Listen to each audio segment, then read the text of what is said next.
voy a poner a grabar acá. Entonces, bueno, es un placer presentarles a Ronald Zúñiga, que es uno de nuestros investigadores jóvenes de la Escuela Matemática. Recientemente ingresó a la asamblea de escuela. Estudió en la Universidad de Porto, en Portugal. Se graduó en el 2015 de doctorado en matemática.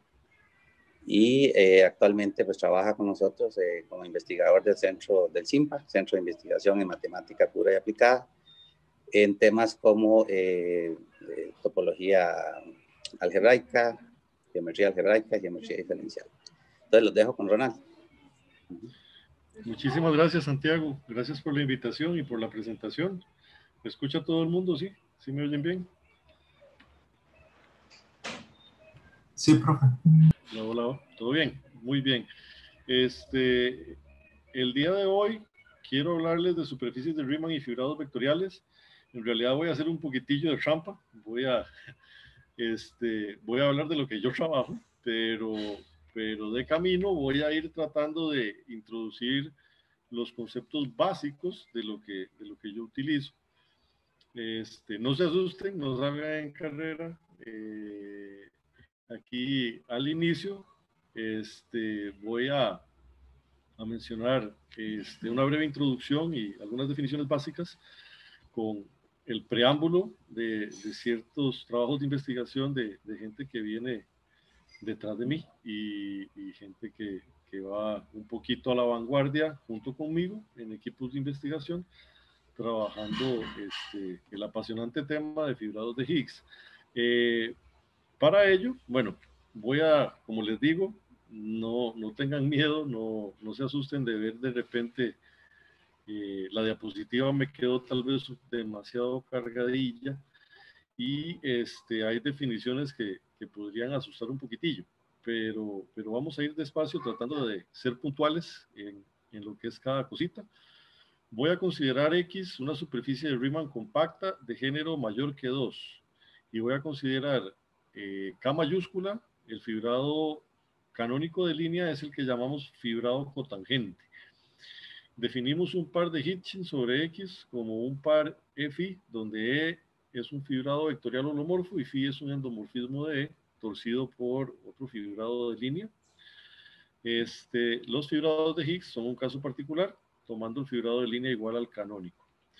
Bueno, pues yo supongo que después de leer solo ese poquitillo, ya muchos, sobre todo los que son estudiantes míos en 150, van a decir, esto está en arameo antiguo.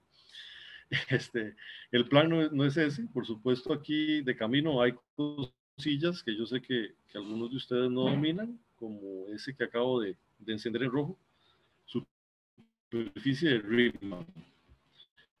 Se oye muy bonito, ¿qué está diciendo el profe? Pero, ¿qué quiere decir superficie de Riemann? ¿Qué es una superficie de Riemann?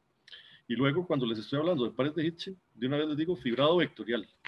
¿Y qué diablos es un fibrado vectorial? ¿Cómo se come eso? ¿Qué le hace eso a la variedad? O bueno, a la superficie. Más le estoy poniendo otro adjetivo, le estoy diciendo fibrado vectorial holomorfo. Entonces, pues, se trata de conceptos que a veces es difícil cuando uno está trabajando cierto tema de investigación, tratar de ver cosas que cuando a uno le dicen, haga algo básico, describa las cosas de forma básica, de forma simple. Uno agarra y dice, bueno, las definiciones básicas de las que yo trabajo son estas.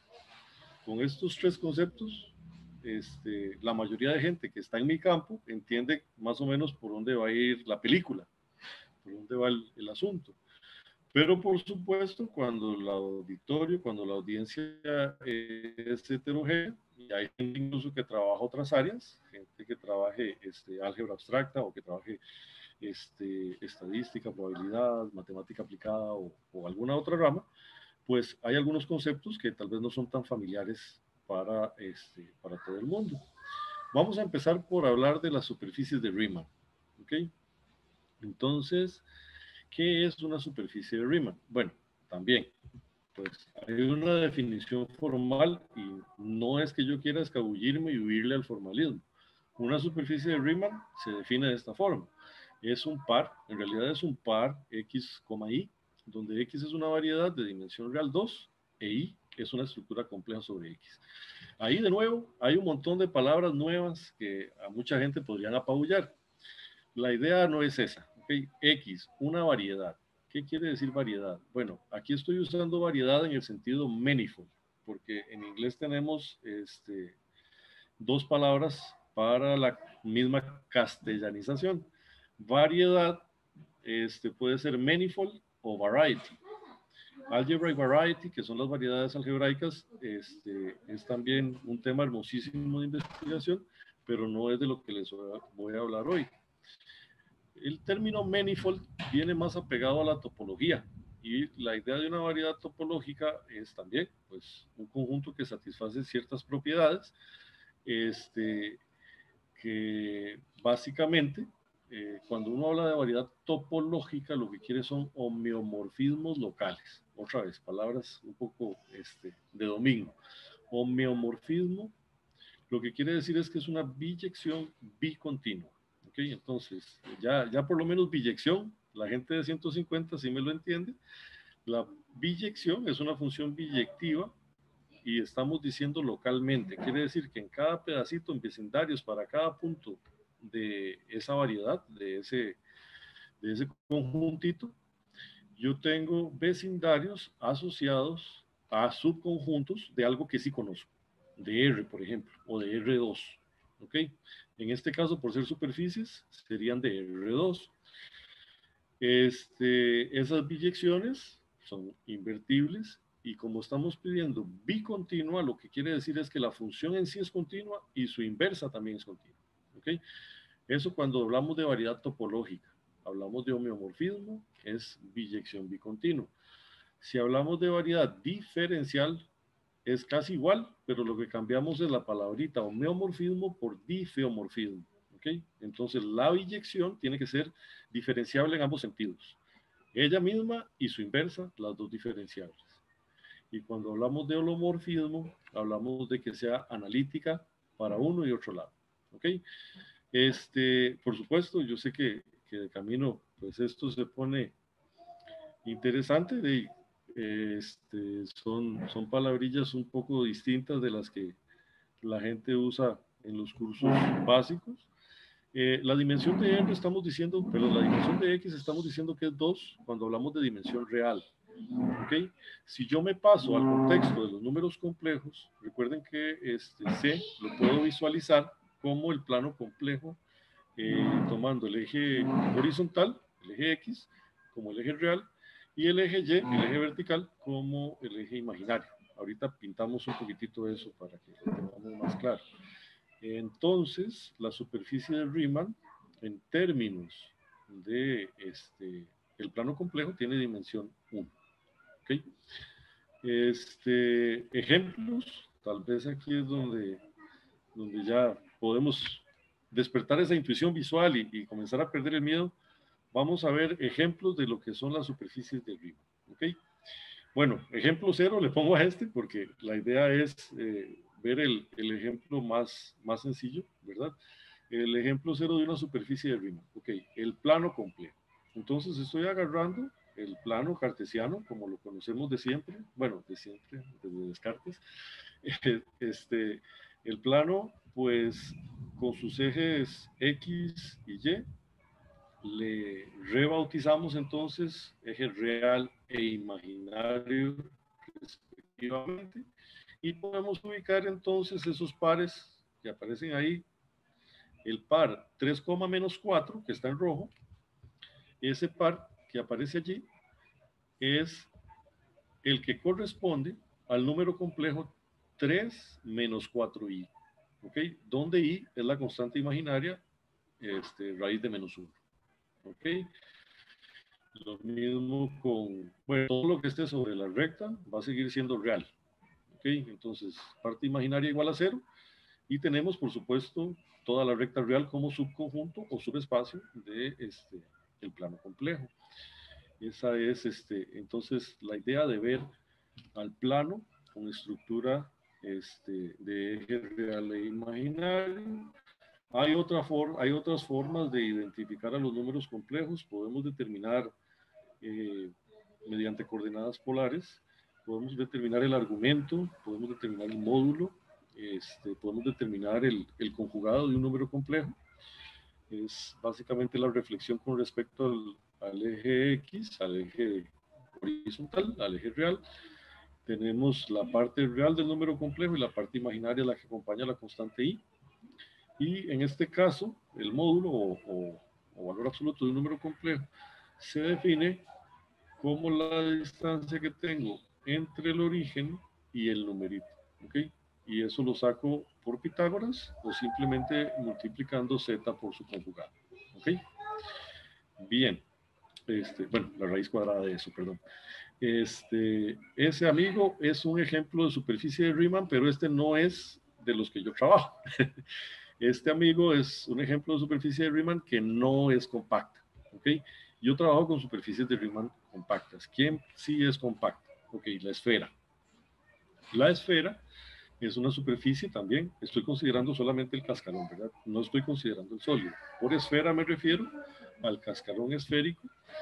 Y esa superficie es una superficie de Riemann que de hecho yo denoto como X sub 0.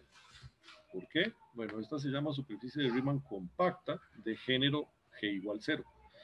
El género es la cantidad de agujeros que yo puedo tener en el sólido que eventualmente podría contener la superficie.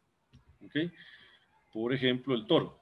El toro también es una superficie de Riemann. Esta sí es de género 1, porque el toro sería la dona. No es la dona propiamente.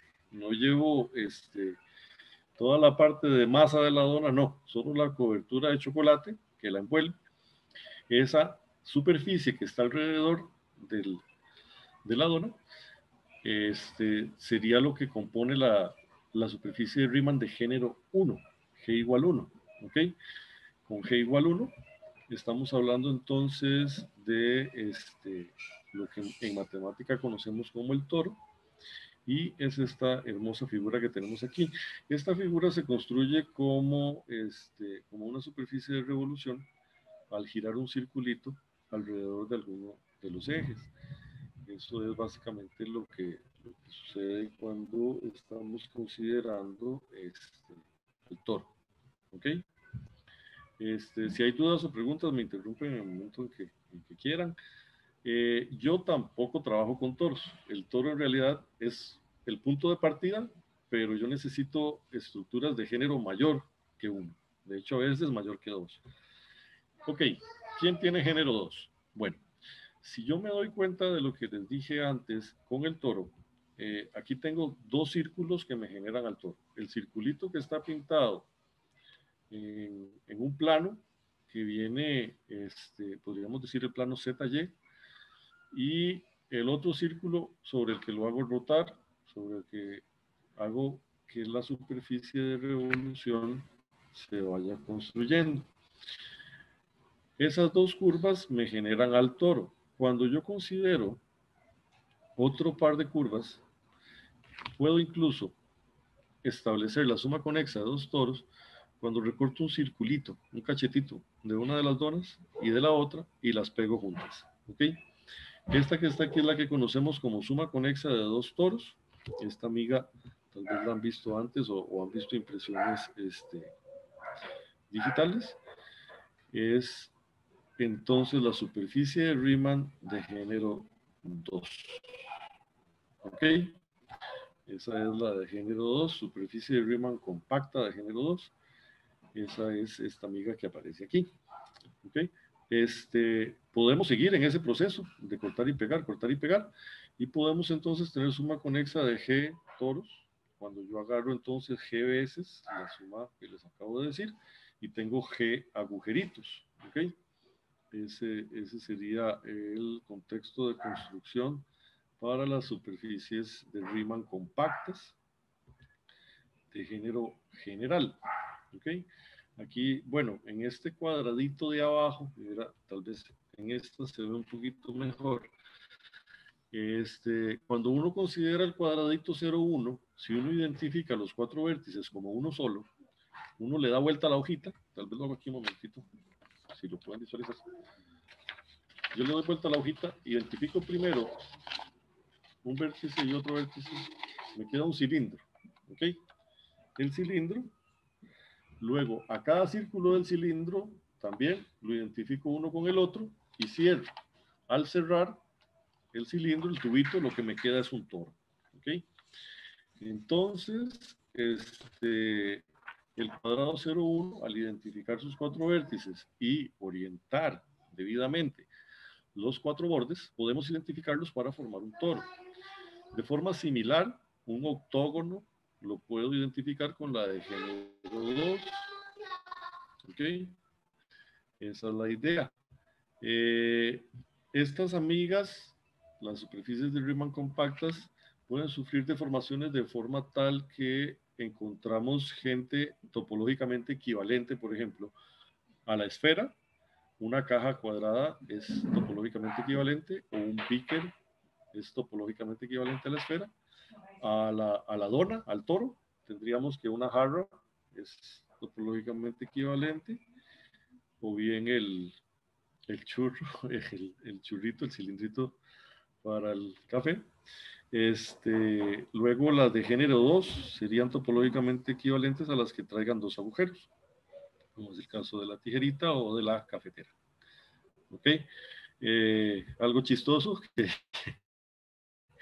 me apareció de repente cuando estaba tratando de buscar imágenes del género 3, era el meme, el conocidísimo meme del amigo, esta vez con el rostro de Bernard Root, con el spinner, ¿verdad? Ya de hecho ya ni se ven, fue moda muy pasajera el spinner. El spinner, bueno, al menos ese spinner que aparece ahí, correspondería también a la superficie de Riemann de género 3. Es topológicamente equivalente a la construcción que vimos antes al comenzar a sumar toros, la suma conexa de toros, de 3 toros. ¿Okay? Bueno, esas que les acabo de describir son superficies de Riemann. Esas son compactas y además son orientables. ¿Okay? Hay algunas superficies un poco locas, unas superficies que, bueno, yo no las trabajo directamente, a veces aparecen en mi trabajo, pero no son las que trabajo con más frecuencia. Por supuesto, es folclore matemático y son superficies muy hermosas y son superficies que aparecen en muchos lados, y uno pues también, dado que el coloquio es para que muchos de los chicos que están en niveles más básicos reconozcan cosas interesantes, pues me pareció buena idea incluirlas. Esta amiga, la cinta de Möbius, es por supuesto de los ejemplos clásicos. No tengo forma de orientarla. Si yo comienzo a caminar sobre la cinta, rápidamente voy a estar en el interior y de nuevo en el exterior. No hay interior y exterior, por así decirlo. ¿Ok? Por supuesto, esta cinta es inspiración para el arte y la arquitectura en muchas partes del mundo. Este dibujo es de Escher. Aquí tal vez se nota un poco más el trayecto. Imaginemos que es una sola hormiga y que realmente lo que está pintado es varias posiciones de la hormiga en distintos momentos. La hormiga comienza en la parte de arriba y luego parece que va por dentro y luego vuelve a salir. ¿Ok? Es como cuando agarramos la faja y nos la ponemos mal, que queda como un quiebre y de repente, pues sí, uno se siente incómodo, pero nadie sabe que en realidad andamos con la cinta de Möbius incomodándonos todo el día. Ok, ese giro, como les digo, ha sido inspiración no solo en el arte, sino también en la arquitectura. En Tokio hay un anfiteatro importante que tiene la forma de la cinta de Möbius, es bastante hermoso y como les digo, no son los únicos lugares. Recuerdo en algún momento en Coimbra había una rotonda en Portugal, donde en el puro centro lo que había era una cinta de Möbius enorme de color rojo, muy vistosa.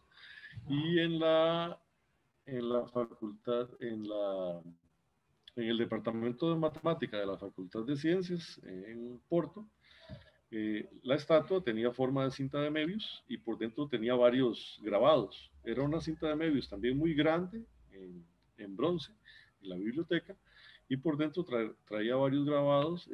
Traía el árbol de Darwin, ecuaciones como las de Maxwell y cosillas muy interesantes, muy chiva. Y por supuesto usaron la cinta de Möbius a lo grande para graficar todo eso. Hay otras superficies no orientables. Esta amiga se llama superficie romana. Es también muy chiva y también se ha usado en muchos lados. Hay un episodio de Los Simpsons incluso donde Homero cae en un abismo y el abismo en realidad tiene forma de superficie romana y sigue cayendo eternamente. Es otro ejemplo de superficie no orientable. Y por supuesto, una de las más conocidas, la botella de Klein. Esta amiga es una botella de Klein, una superficie que tampoco es orientable. ¿Okay? Esta amiga también ha sido punto de inspiración para mucha gente, incluso hay gente que la ha impreso o la ha construido de forma física, en cristal. Estos son algunos ejemplos. Estas amigas son superficies no orientables. Entonces, mi trabajo, pues, en algunas ocasiones, algunos cubrimientos o algunos fibrados tienen forma de superficies no orientables. Por ejemplo, la cinta de Möbius puede recubrir a un círculo, pero yo rara vez, sí me aparecen, pero rara vez me aparecen en el trabajo con fibrados de Higgs estas superficies no orientables. ¿Ok? Bien. Fibrados vectoriales. Este era el otro concepto en rojo al principio de la charla. ¿Qué es un fibrado vectorial? ¿A qué suena? Bueno, la gente que ya ha llevado álgebra lineal, pues ya sabe lo que es un espacio vectorial. La gente que todavía está en niveles tal vez un poquitito más básicos, tal vez ha escuchado el término, pero uno reconoce el nombre, bueno, la estructura propiamente de lo que la definición representa. Un espacio vectorial, bueno, pues es un conjunto que satisface ciertas propiedades, es un conjunto de vectores que satisface ciertas propiedades. Un fibrado vectorial es algo muy parecido. ¿Okay? Por supuesto, igual que antes, el fibrado vectorial tiene una definición formal. A partir de una superficie de Riemann y un espacio topológico, consideramos una función continua y sobreyectiva del espacio. Esto está al revés, qué pena, gente. Ay, qué vergüenza. Aquí, bueno, hay alguien en el chat. Bueno, si tienen dudas pueden plantearlas a través del chat. Aquí tengo un detallillo, un SAFIS. Esto está al revés. Es en realidad de E en X. ¿Okay? Disculpen, ese se me fue. Es de E en X. ¿Okay? El E debería de ser más grande que la X. Pensémoslo así. ¿De acuerdo? Ok. Es de E en X y es una función continua y sobreyectiva. ¿Okay? Además, las fibras, estoy usando una palabra especial, las fibras, que las voy a representar de esta forma, las fibras, que las vamos a representar de esta forma, son la imagen inversa de un puntito. ¿Okay? La imagen inversa de un puntito tiene estructura de espacio vectorial sobre C, de dimensión n. ¿Okay? Bueno, pues es como complicadillo para la gente que tal vez está en niveles más básicos, ya pensar en dimensión y todo eso. Un espacio vectorial, vamos a ver, R mismo, el conjunto R de números reales es un espacio vectorial de dimensión 1. R2, el plano cartesiano, sería el correspondiente espacio vectorial a dimensión 2. C, como plano, es un espacio vectorial, ojo, eso es interesantísimo, C puede ser espacio vectorial de dimensión 1 si lo considero sobre el cuerpo C. Y es un espacio vectorial de dimensión 2 cuando lo considero como espacio vectorial sobre el cuerpo R. ¿Okay? Era lo que les decía al inicio. En este caso, las fibras tienen estructura de espacio vectorial. ¿Okay? Ese es el detalle que quiero que tengamos en cuenta. El triplete, todo el triplete, es el que conocemos como espacio, como fibrado. ¿Okay? Aquí sí lo escribí bien. Este triplete, a veces denotado simplemente con el conjunto grande, vamos a llamarle conjunto grande, ese triplete es el que llamamos espacio, es el que llamamos fibrado vectorial, perdón, sobre la variedad X. Puede ser sobre cualquier variedad. Yo ahorita estoy trabajando con superficies de Riemann, que son variedades de dimensión menor, pero se puede realizar sobre cualquier variedad diferencial, incluso sobre cualquier variedad. Este triplete se llama fibrado vectorial de rango n si para cada puntito en la superficie existe un vecindario abierto, es decir, un subconjunto que lo rodea, tal que existe un homeomorfismo definido de esta forma. ¿Okay?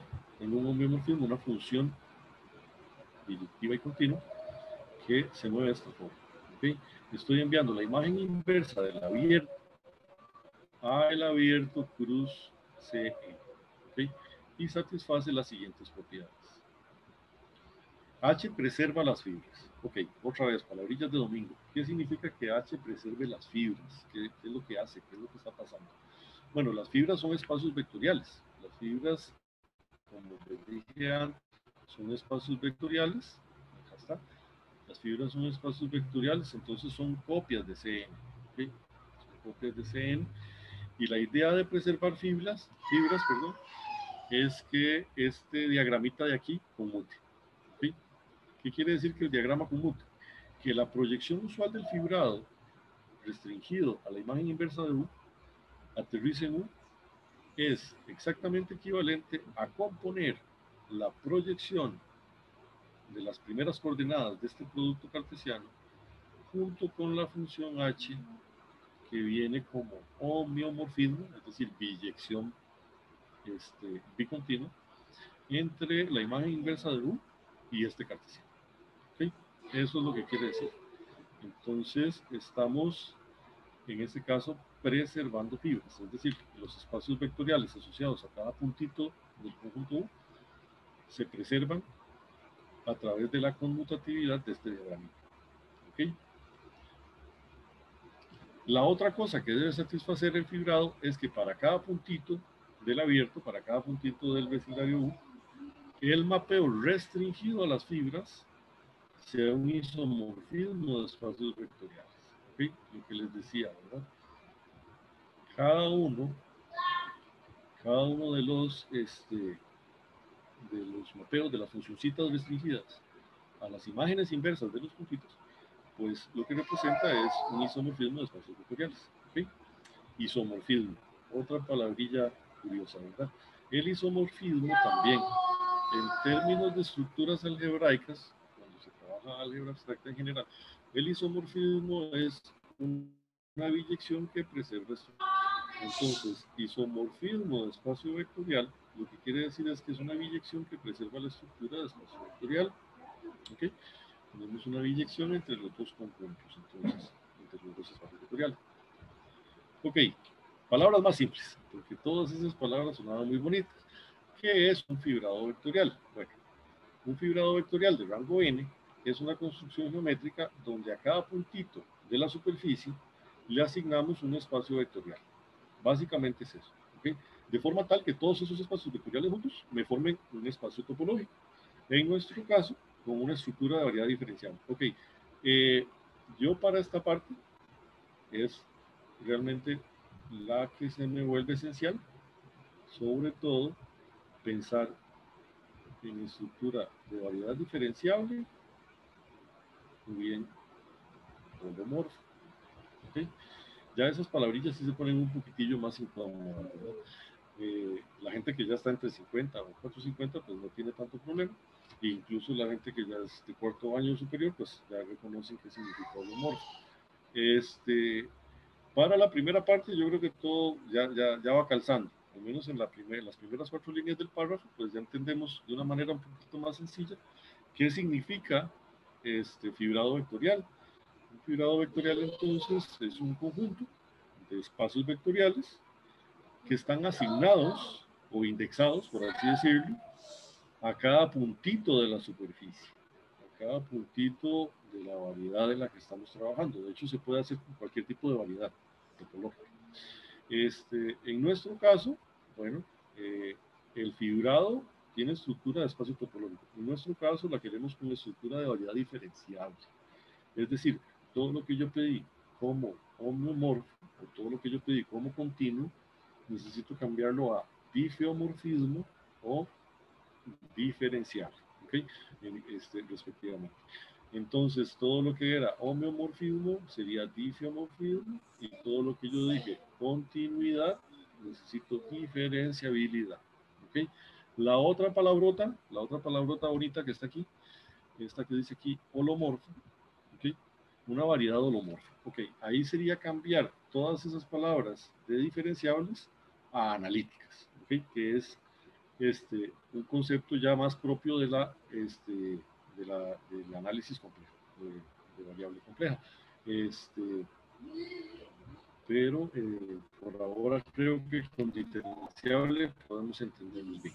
Y si no, cualquier cosita, introduzco lo que es estructura holomorfa de otra forma. ¿Okay? Bien, entonces eso es, en palabras simples, un fibrado vectorial. Por supuesto, así a oscuras, es como difícil, ¿verdad? Por más palabras simples que le pongamos, pensar en qué es un fibrado vectorial en ese sentido. Veamos los ejemplos, para ver si entendemos un poquito. ¿Ah? El ejemplo que se me ocurre primerito, bueno, este dibujo no es tan bonito, tal vez tal vez está un poquito mejor. El fibrado tangente, ¿ok? Asociado a cada puntito de la esfera, asociado en cada puntito de la esfera, hay un vector tangente. Ese vector tangente, junto con otro vector que no estoy mencionando, pero luego lo conocerán, ese vector tangente está contenido en lo que se conoce como plano tangente a la esfera. ¿Okay? Ellos dos, el vector tangente y el vector binormal, son los que me van a generar el plano tangente a la esfera en el punto X. Ese plano tangente tiene estructura de espacio vectorial. ¿Okay? Es como si yo en la esfera, a cada puntito le estoy poniendo un plano cartesiano.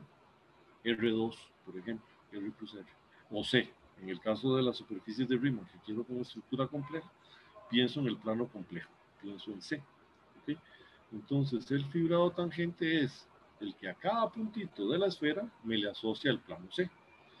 Tengo entonces un conjunto de espacios vectoriales, un conjunto de planos complejos, donde cada plano complejo, cada copia del plano complejo, está asociada con un puntito de la esfera, de la superficie esférica. ¿Okay?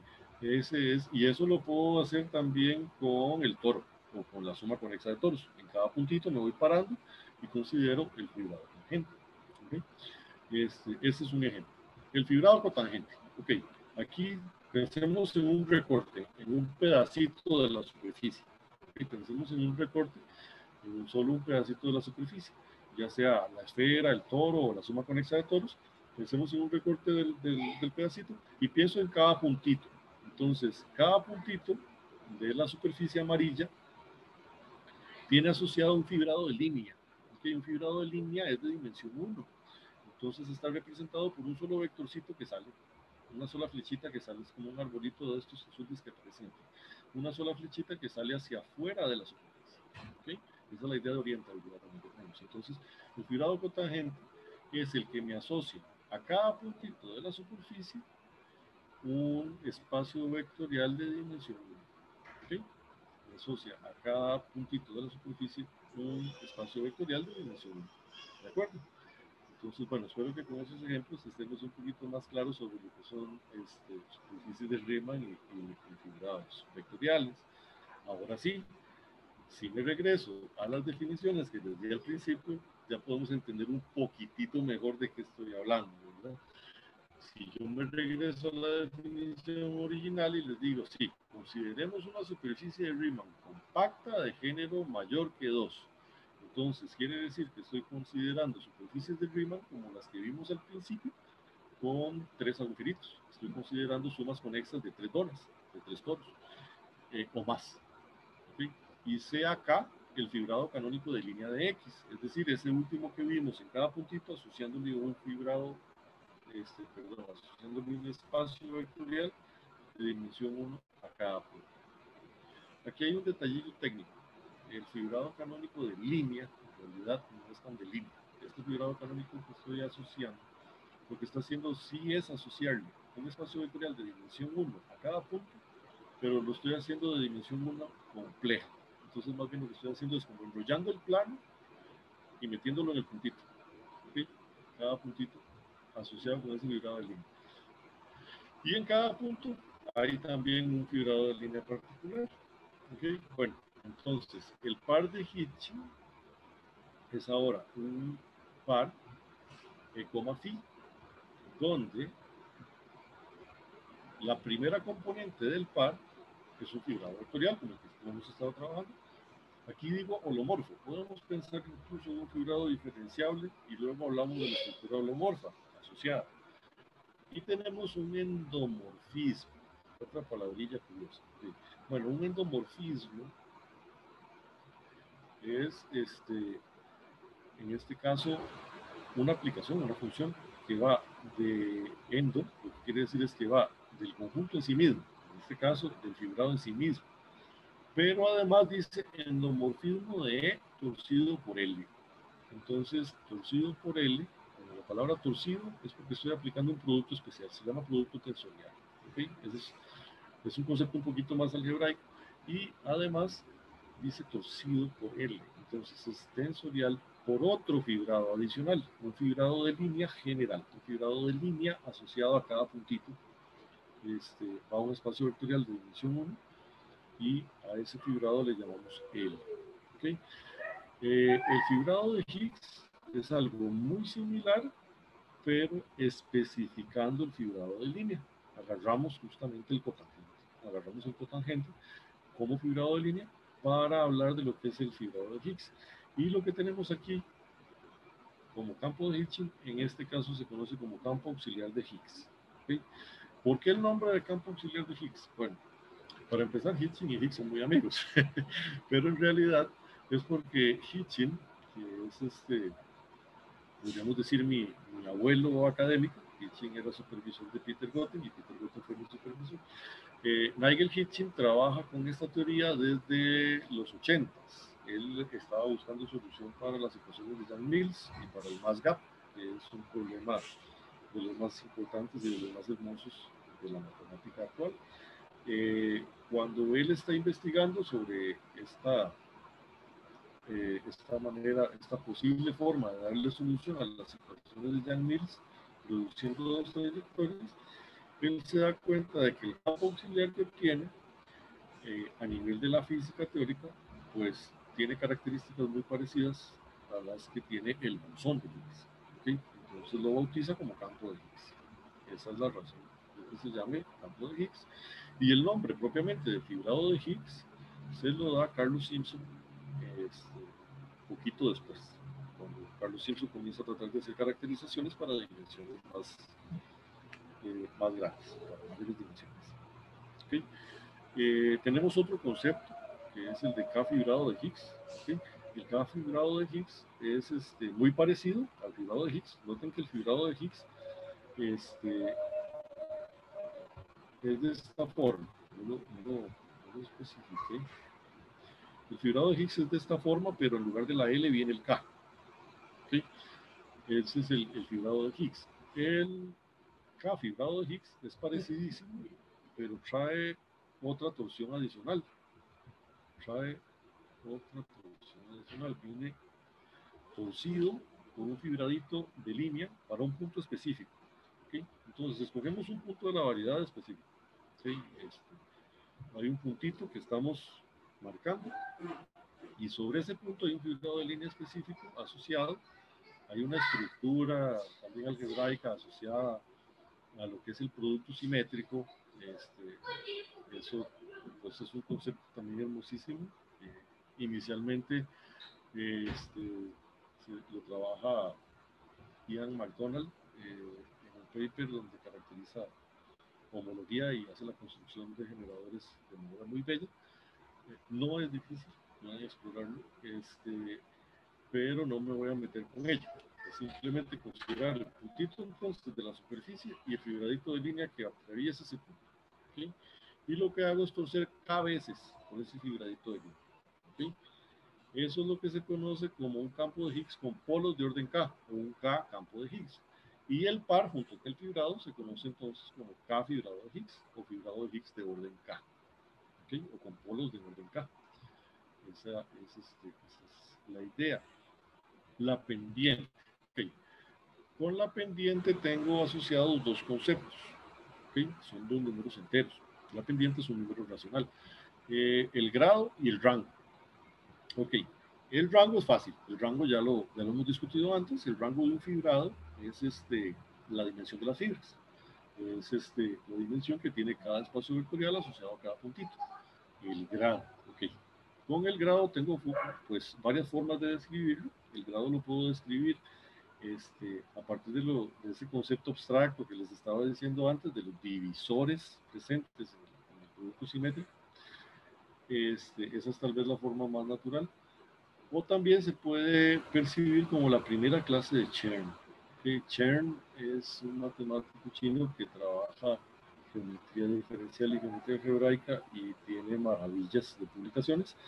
Y esa descripción del grado es la más precisa, pero tal vez también es la que se vuelve un poquitito más técnica. ¿Sí? En todo caso, ambas son descripciones muy técnicas, tanto la de Chern, o la primera clase de Chern, como la que yo podría darles de divisores, pero los invito tal vez a leer un poquitito el material que yo tengo con otro colega, donde describo los divisores de manera un poquitito más clara. Ese es el grado, perdón, el grado del fibrado va a ser un numerito, y de hecho puede ser 0, puede ser un número negativo, y la pendiente lo que hago es definirla como un número racional del grado sobre el rango. ¿Okay? Un subfibrado es un subconjunto del fibrado que sigue siendo fibrado. ¿Okay? Y un subfibrado es invariante si la imagen está contenida en sí mismo. Solo que en este caso, estar contenido en sí mismo no es tan sí mismo, ¿verdad? Sigue siendo, dado que phi me lo manda a E, lo manda a E cruz K, a E tensor K, perdón, entonces a F también lo está mandando a F tensor K. ¿Okay?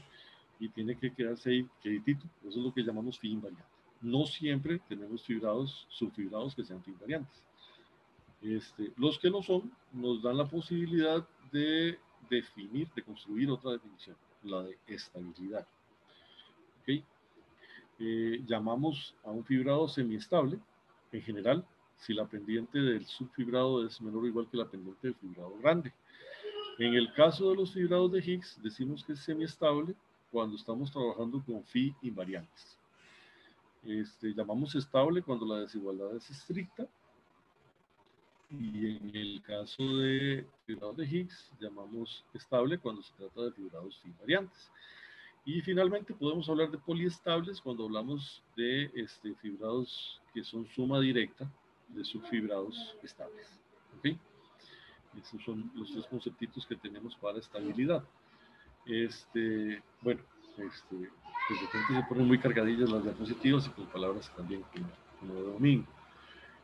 Un fibrado holomorfo, como yo les decía antes, esta parte tal vez aquí es saludable. De nuevo, el fibrado holomorfo, acudo a la idea de usar mejor un fibrado, bueno, digo suave, cuando me refiero al fibrado diferenciable. Hay un fibrado diferenciable y voy a considerar una derivada. Vamos a decirle que es una derivada.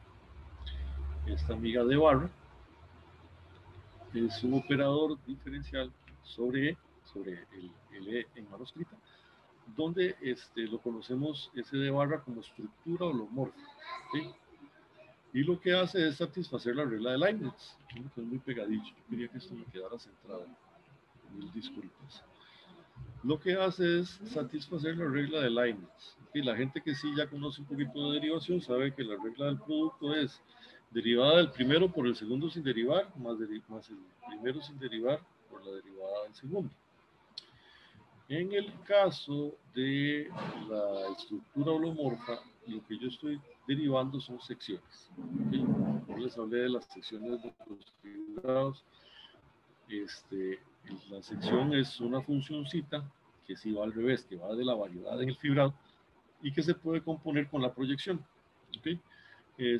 La sección es como un corte en el fibrado arriba, que representa una copia del sector de la variedad. En el caso de la derivada, bueno, de la estructura holomorfa aplicada a las secciones, Las secciones pueden tener esta forma particular. Las secciones se pueden ver como el producto de una función compleja por la sección. ¿Okay? La función compleja viene a ser como un pequeño escalar. Sin embargo, ese escalar es variable. Entonces, a la hora de derivar, a la hora de aplicar la estructura holomorfa, yo tengo que derivo primero esa componente del producto, que sería la derivada parcial de f. ¿Okay? Esto que estoy denotando ahí es la derivada parcial de f con respecto a z conjugado. Recuerdan que al inicio les hablé de la conjugación de las variables en el plano complejo, que es la reflexión con respecto al eje x. En el caso de las funciones complejas, cuando uno trabaja con la variable z, tiene dos posibles derivadas parciales, con respecto a z y con respecto a su conjugada. Entonces, esa partial f con barrita, lo que nos quiere decir es que se trata de una uniforma. Okay, vamos a hablar de uniformes. Esta es una uniforma asociada a la variable z bar. Okay, tengo entonces esta componente aquí, que es la derivada parcial de f con respecto a z bar, multiplicada por z bar. Dejo la sección quieta y luego tengo el escalar multiplicado por lo que vendría a ser la derivada, o bueno, la estructura holomorfa aplicada a la sección. La sección entonces pasa de ser una ceroforma a ser una unoforma, en este caso especial, asociada también a z bar. ¿Okay? Localmente, esta miga yo la puedo asociar a la derivada usual de funciones, a este diferencial, perdón, y a una matriz de funciones. Una matriz de funciones que acompaña al diferencial de z barra. ¿Okay? Alternativamente, un fibrado de Higgs entonces se puede escribir como la estructura holomorfa asociada al fibrado diferenciable junto con el campo auxiliar, junto con el campo de Higgs. ¿Okay? Donde, por supuesto, lo que les acabo de decir es que de barra A lo que representa es la estructura holomorfa asociada al fibrado vectorial diferenciable, y ahora el phi sigue siendo el campo auxiliar, pero ahora desde un punto de vista de secciones también. Entonces viene a ser una unoforma, pero en términos de la variable z, ¿okay? De la variable z, no de z bar. Y acaba siendo holomorfo con respecto a esta derivada parcial bar punto a. Entonces, ser holomorfo en este sentido lo que quiere decir es que su derivada va a dar 0. ¿Okay? Bien. Yo creo que ya aquí tal vez se me comenzó a disparar un poquitito la charla hacia temas un poquitito ya más especializados. Tal vez voy cerrando, cerrando aquí. Una transformación de gauge o una transformación calibrada es un término que en la castellanización correcta, pues he visto algunos colegas mexicanos lo traducen así. Es un automorfismo de, es decir, es una función de E en sí mismo. Recuerden que el fibrado es una colección de espacios vectoriales. Entonces yo a la transformación la puedo ver como una matriz o una transformación de espacios vectoriales. Entonces sí, puede ser una matriz y de hecho invertible, porque son isomorfismos de E en sí mismo. Una transformación de gauge es unitaria si preserva el producto interno hermítico sobre E. De nuevo, palabrillas un poquitillo elevadas. En E tengo un producto hermítico, un producto interno. El producto interno podemos pensarlo como el producto punto. Y denotamos G como el grupo de todas las transformaciones de gauge unitarias. ¿Okay? Existe una equivalencia homotópica, esta es la que me interesa, aquí abajo, entre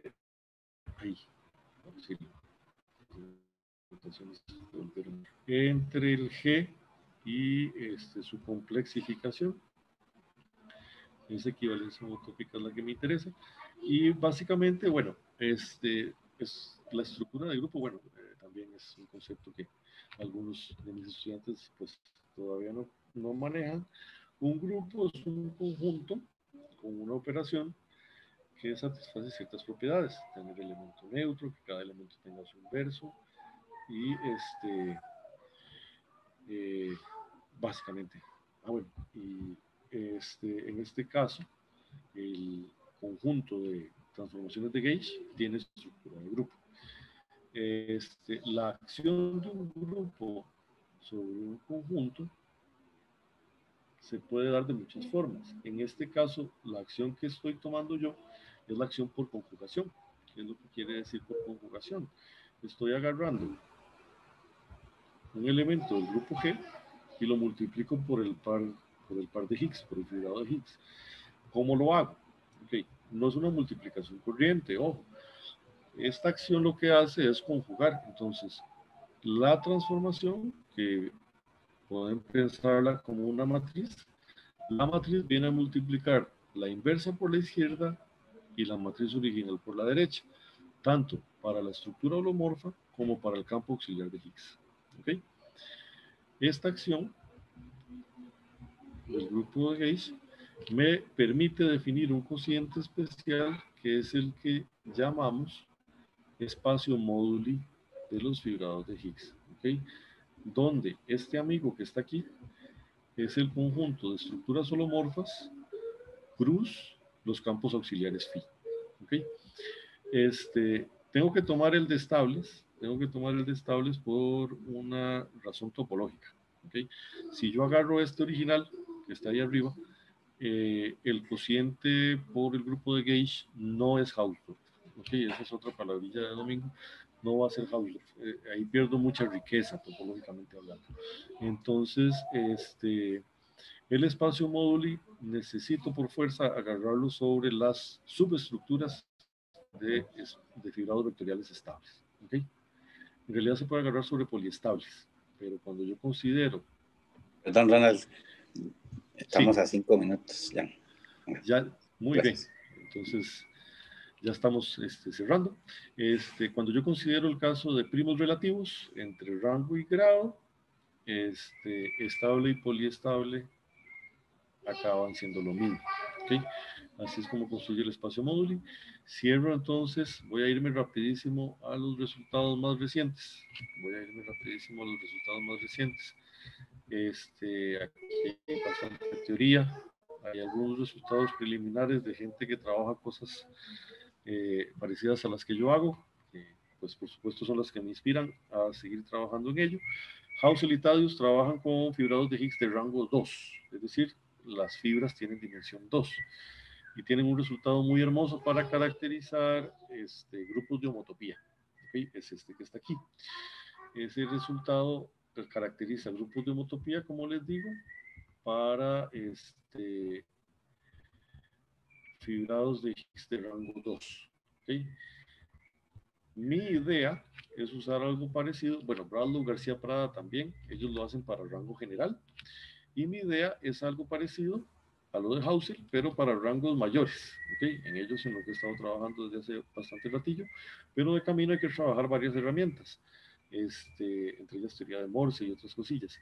Lo que yo tengo hasta ahora, no para homotopía todavía, pero sí para homología, es lo que sucede con grupos de homología relativos, lo que tengo para el grupo fundamental, y tengo también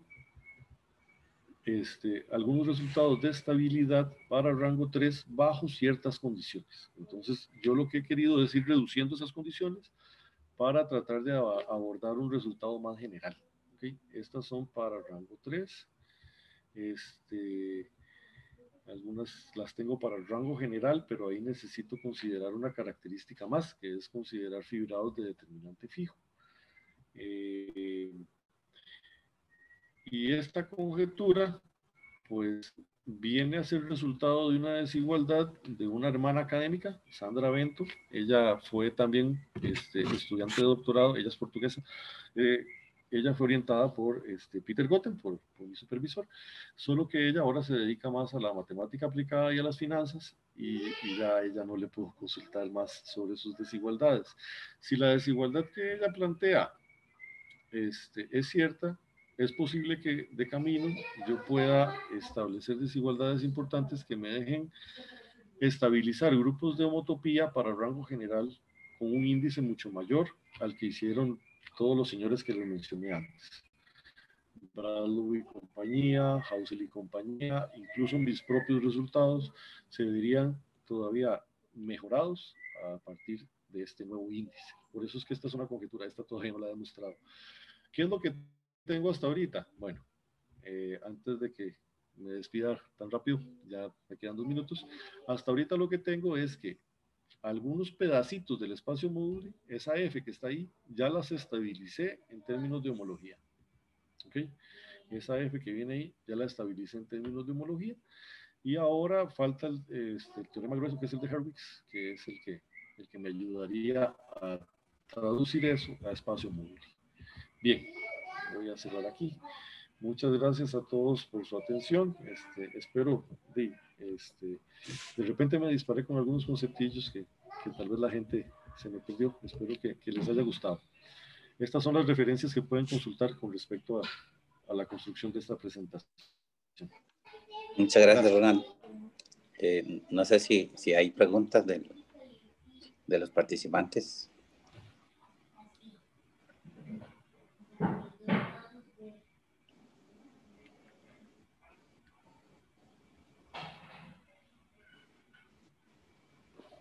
Bueno, creo que no hay. Entonces, bueno, no queda más que agradecerle a Ronald otra vez y ahí le damos un aplauso virtual. Muy bien. Le agradecemos ¿cómo se llama? Pues la disposición, ¿verdad?